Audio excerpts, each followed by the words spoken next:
Passer les tests militaires, c'est une fois dans une vie et tu as pas mal d'épreuves qui vont s'enchaîner, tests médicaux, tests sportifs, tests psychotechniques, entretiens, bref, il va falloir assurer. Alors reste jusqu'au bout de la vidéo et abonne-toi. Je suis Benjamin Sand, j'étais officier dans l'armée de terre et j'ai accompagné des milliers de personnes pour devenir militaire, s'engager en se préparant physiquement et mentalement pour l'armée. Donc aujourd'hui, je te partage mes tips pour les tests, pour les jours que tu vas pouvoir passer au GRS, au groupement de recrutement et de sélection de l'armée. Déjà, le premier point, comment ça se passe pour rentrer dans l'armée? Alors, que tu veuilles rentrer dans l'armée de terre, dans la marine, dans l'armée de l'air, c'est à peu près le même cursus, le même processus. Tu vas te rendre au CIRFA, le centre d'instruction et de recrutement des forces armées. Et dans ce CIRFA, tu vas avoir un conseiller qui va te guider, répondre à tes questions. Tu vas monter un dossier. Quand tu es prêt à passer tes tests, le conseiller va caler une date au sein d'un GRS et tu vas aller passer tes tests. Pour ces tests-là, tout est pris en charge. On te prend les billets d'avion, tu vas être logé, nourri sur place, donc tu n'as rien à payer, rien à ta charge. Maintenant, il faut savoir que pour certaines unités, il y a d'autres cursus possibles. Déjà dans l'armée de terre, pour la plupart des unités aujourd'hui, tu peux passer tes tests en direct pour un seul régiment. Ça, c'est possible avec la CER. Donc la cellule recrutement du régiment, il faut la contacter, l'appeler, faire un dossier directement avec eux, passer les tests directement avec eux et tu vas passer du coup tes tests avec le régiment plus le centre médical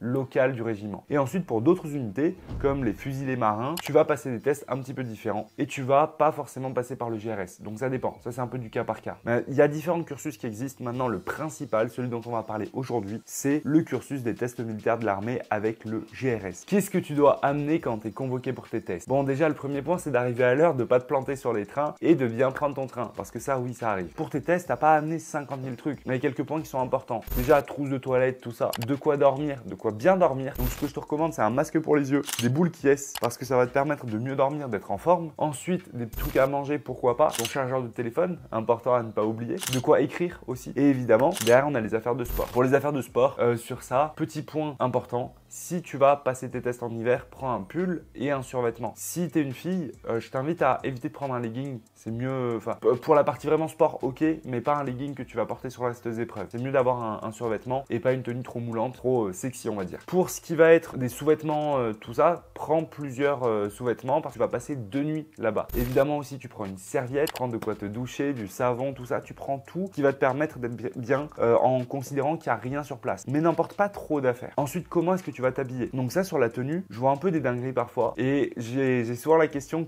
comment est-ce que je dois m'habiller? Les tests au GRS, t'as pas besoin de t'habiller en costume, t'as pas besoin de t'habiller de fou. Faut juste être simple, être toi, mais porte une tenue un minimum habillée, on va dire. Quand je dis un minimum habillé, c'est un pantalon de ville, un chino, plus un t-shirt ou un polo. Tu peux aussi mettre une chemise, mais te mets pas en costume. C'est pas adapté le costume. Pour ce qui est des tenues à éviter, tout ce qui va être sneakers TN, vraiment criard, on va dire, on évite. Survêtements, on évite. Pour les filles, tenues sexy, attention.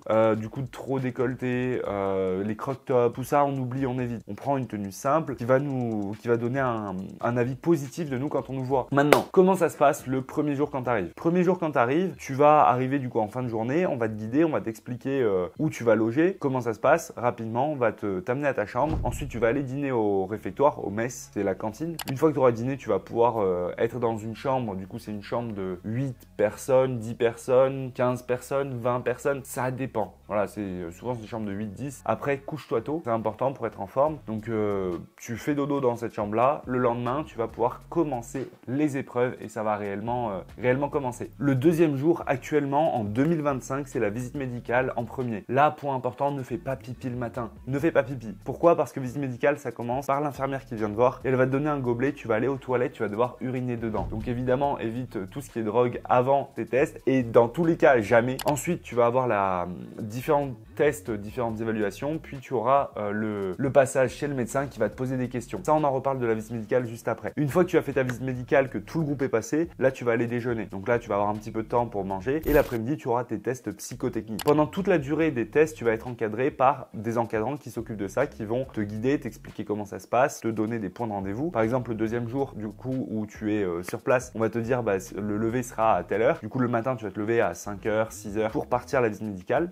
L'après-midi, tu as tes tests psychotechniques, donc dans une salle fermée, tu vas bosser, tu vas écrire et tu vas comme ça passer tous tes tests à la suite. Donc les tests psychotechniques, tests d'anglais, tout ça. Et ensuite, fin du deuxième jour, tu vas pouvoir une nouvelle fois manger. Et on arrive au troisième jour, le jour tant redouté. Les tests sportifs, ça on en parle tout le temps. D'ailleurs, si tu veux te préparer le mieux possible pour ces tests sportifs, sache que je propose des programmes complets de A à Z avec un accompagnement sur la partie physique, mentale et le tout avec une application, une communauté, une partie vidéo pour t'aider le mieux possible. Ça se passe directement dans la description, tu peux candidater pour ça. Ces tests sportifs, ils vont durer juste la matinée. Donc pareil, troisième jour, tu vas te lever le matin assez tôt, 5-6 heures. Tu vas partir sur les tests, tu vas enchaîner du coup tes tractions, lutte léger, chaise qui lit. Une fois que tu as terminé ces tests sportifs là, tu n'as pas complètement fini, tu ne peux pas encore rentrer chez toi. Tu vas avoir les entretiens. Les entretiens, c'est l'après-midi, donc encore une fois déjeuner. Donc là, tu vas être dans une salle, tu vas avoir un petit peu des questions sur toi, sur tes objectifs, où est-ce que tu en es, et tu vas pouvoir échanger à ce niveau-là. Maintenant qu'on a vu un peu le déroulé des tests, on va pouvoir voir en détail chacune de ces étapes. Le premier test par lequel tu commences, c'est l'analyse urinaire. L'analyse urinaire, c'est pas bien compliqué à réussir. Il suffit de pas faire pipi le matin, il suffit de pas avoir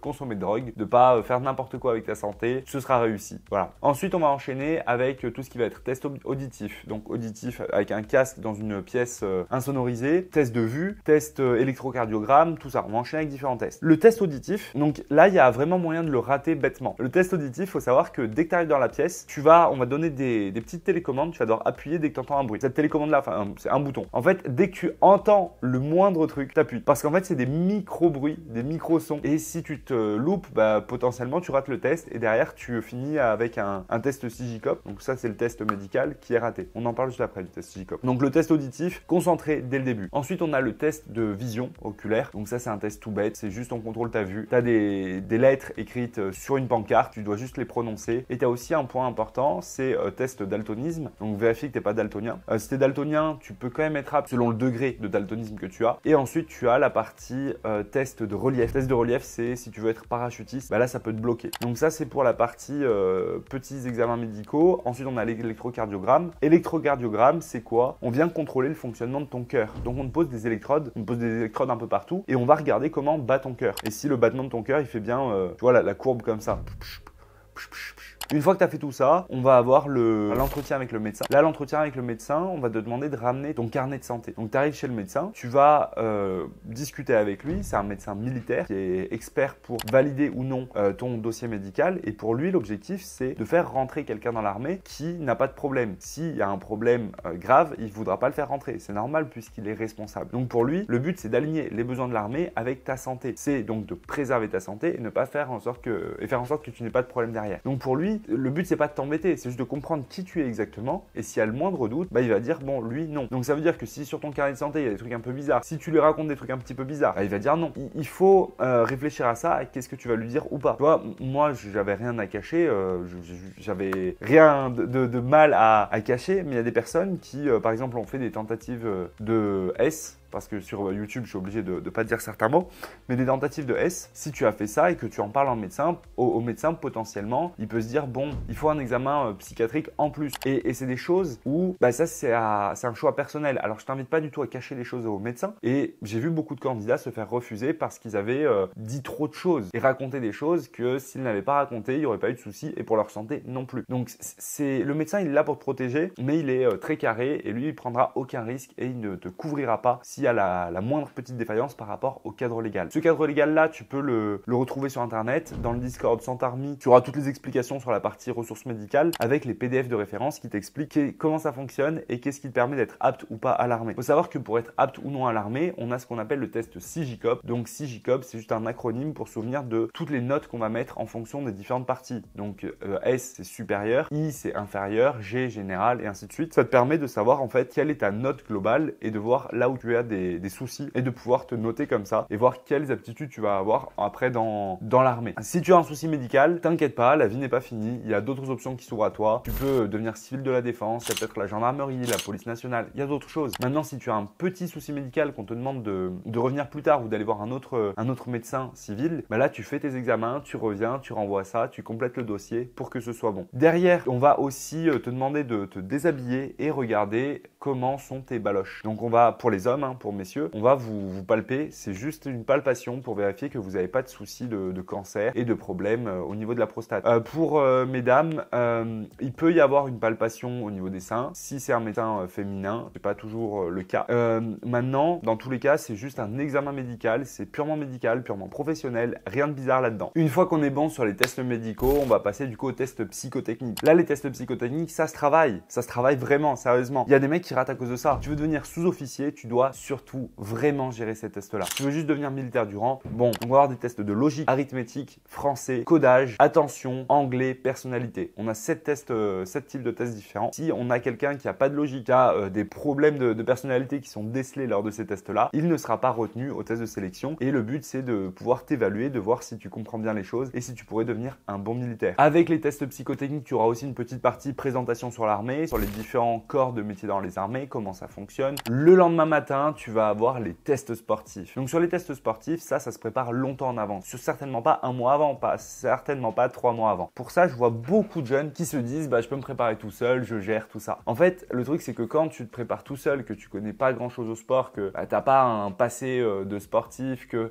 tu n'as pas un entraîneur avec toi, tu vas faire des trucs en cherchant sur YouTube, tu vas faire des trucs en cherchant des conseils sur internet, sur des forums. Et la réalité, c'est que tu progresseras jamais autant qu'avec un vrai programme pour ça. C'est pour ça que je propose un programme. Après, je te dis pas que mon programme, c'est le meilleur, même si très clairement, on a une application, une partie formation, une partie communauté, tout ça, on a tout ce qu'il faut pour vraiment progresser le plus possible. Mais la réalité, c'est que en te préparant tout seul, oui, tu auras de moins bons résultats et oui, tu pourras faire des erreurs qui peuvent te coûter cher. Donc, sur les tests sportifs au GRS, la moyenne sur le Luc Léger, par exemple, elle est souvent à 7-8 pour les hommes. C'est très bas, c'est mauvais. Pourquoi? Parce qu'en fait, ils se préparent pas du tout assez en avance et pas de la bonne manière. Donc, si tu veux te préparer le mieux possible, sache que ça se passe dans la description, que tu auras un lien pour candidater pour un programme et que tu pourras derrière te préparer beaucoup mieux. Ensuite, sur ces tests-là, donc le Luc Léger, ouais, c'est vraiment beaucoup d'arrêts à palier 7, 8, 9. Là, c'est tout le monde part. Et après, le but, c'est de tenir le plus loin possible et d'atteindre, si possible, le palier 12. Donc, tu arrives, on te met en place, on t'explique comment ça va se passer, on te réexplique les règles, on te met sur la ligne et l'échauffement, c'est les premiers paliers du Luc Léger. Pendant cette petite partie avant, je t'invite quand même à t'échauffer un minimum, faire bouger tes genoux, tes jambes, tout ça, à te mettre en condition parce que ça te permettra d'être quand même plus frais sur ton Luc Léger.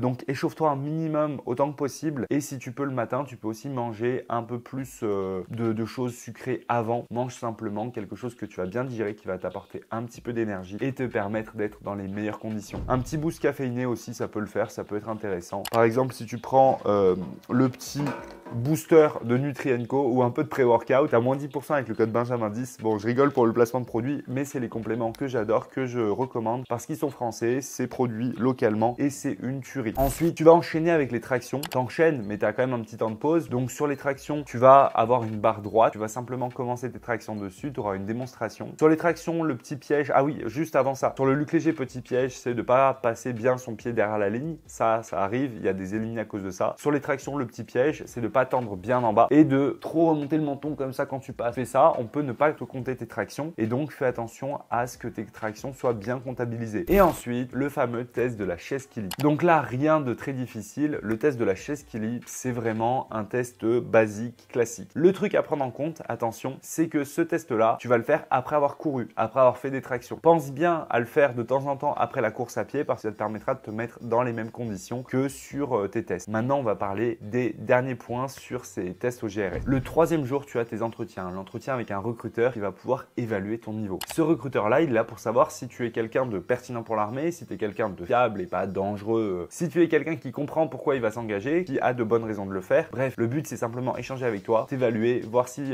ta candidature est pertinente. L'armée n'est pas ultra sélective là-dessus, hein, vraiment pas. Il va te demander aussi de lui parler de l'armée, de lui parler de ce que tu veux faire. Il peut te demander de te poser des questions sur tes connaissances sur l'armée, donc te demander concrètement que fait l'armée de terre, que fait la marine, tout ça. Il peut te demander qui est le chef, qui est le CEMA, donc le chef d'état-major de l'armée de terre, qui est le CEMA, le chef d'état-major des armées. Il peut te poser des questions un petit peu comme ça pour te tester, voir si tu connais vraiment l'armée, voir si t'es pas juste un touriste. Donc là, ça se prépare cet entretien. Rien de compliqué encore une fois, juste connaître l'armée, pourquoi tu veux le faire, t'être entraîné à l'oral avec tes parents ou avec quelqu'un. Sur cet entretien, ça peut durer 40 minutes, 1 heure, 1h15, ça va dépendre un petit peu. Et ensuite, un dernier point important des tests au GRS, c'est la partie enquête de sécurité. La partie enquête de sécurité, donc tu vas avoir une notice à compléter.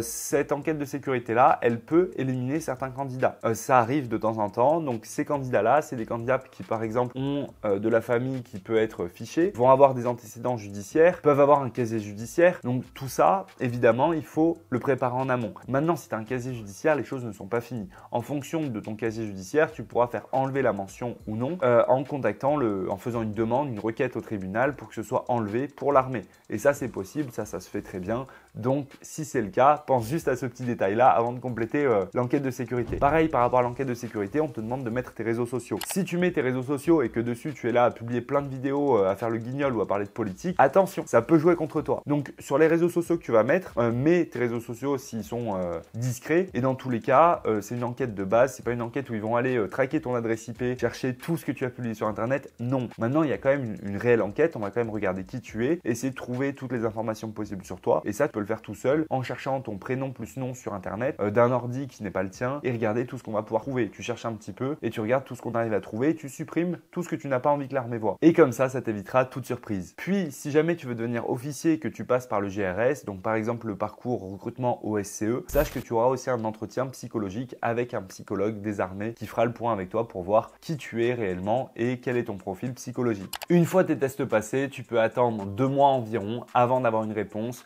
que tout ait été regardé et que ton conseiller du CIRFA te recontacte pour te dire si oui ou non tu as été reçu pour les tests. Et pour ces tests-là, du coup, tu sais tout, ça y est, tu es prêt pour te lancer. Partage cette vidéo à toutes les personnes autour de toi qui veulent rentrer dans l'armée, mets un commentaire et dis-moi quel régiment, quelle unité tu vises dans l'armée. Et si tu veux un programme, tu sais où ça se passe, abonne-toi, force!